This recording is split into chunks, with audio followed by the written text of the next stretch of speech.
What are you going to believe? What you can see with your own eyes with all the fires and the floods and the heat? And if you're watching the extinction of life around you? What are you going to believe? What you can see with your own eyes or what you believe with your business models? And so we've got to get off of that and get to a different, much more nature-centered system of learning. And we got to do it pretty quickly. Faster than most changes have ever happened in the history of mankind, because we like to drag our feet doing these things. Business and all society has a big problem today. It was described fairly well 48 years ago by a Greek professor named Christakis with a proposal just called the Predicament of Mankind. It led to the Club of Rome report, 1972, on the limits to growth. That report met enormous resistance because people don't want to believe it. It upsets the business apple cart tremendously. You've got to do something very different. We don't want to do something very different. I never did want to do anything very different either for a long time. Didn't know anything about the predicament of mankind for a couple of decades after it was there, maybe more. And I was kind of interested in this.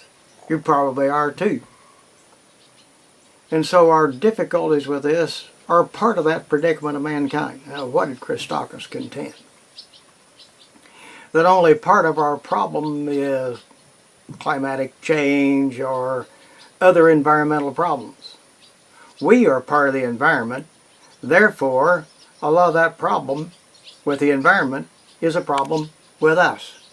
And now how do we begin to deal with that? Well, that gets down to really fundamental things. What do we consider success? If profit, the bottom line, is what we consider success, and it comes before everything else, we're not thinking very much about anything else because that's not priority. So how do you make other things priority? Not real easy, because you got to think about something other than profit. It is not your sole guidepost. A difference is in analyzing cause and effect. Are you analyzing cause and effect of something immediate, like my car won't start? That's pretty immediate. It may be kind of intricate, but if you mess around long enough, you'll probably figure out why it won't start. But it's right in front of you.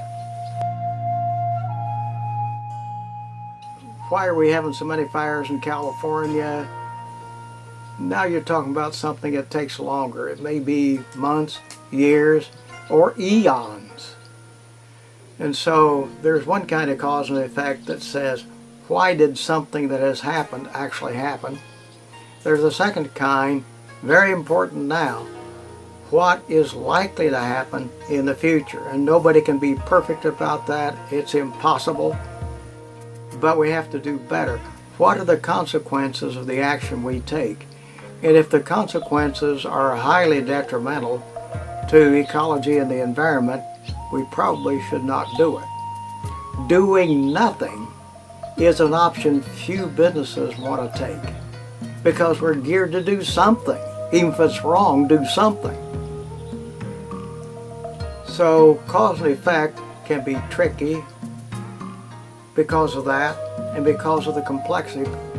If we're having to do an analysis and humans are part of the system we're analyzing, that makes it all different. That's particularly true when my beliefs and what I think are important are a big part of the system being analyzed for cause and effect. What leads me to do what I do? What effect will that have? What could I do differently? I'm convinced that business can do differently.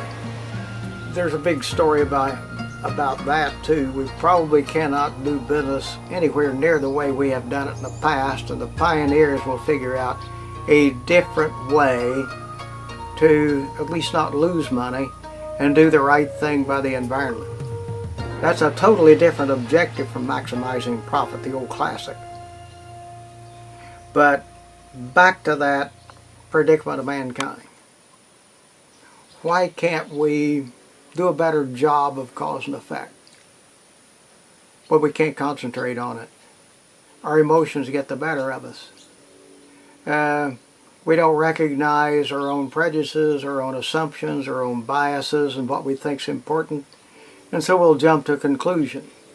So the common one is, if something went wrong, point a finger. He did it, she did it, that company did it, the union did it, anybody but me. That's deflection. And everybody does it. It's the first thing you think of. It's the shortcut to actually having to think about cause and effect. We just short-circuit it. A second one is common to everybody, even when they mean well. Confirmation bias. It's a lot easier to see what you want to see or would like to see than what may actually be there. And nearly all scientific studies are subject to that.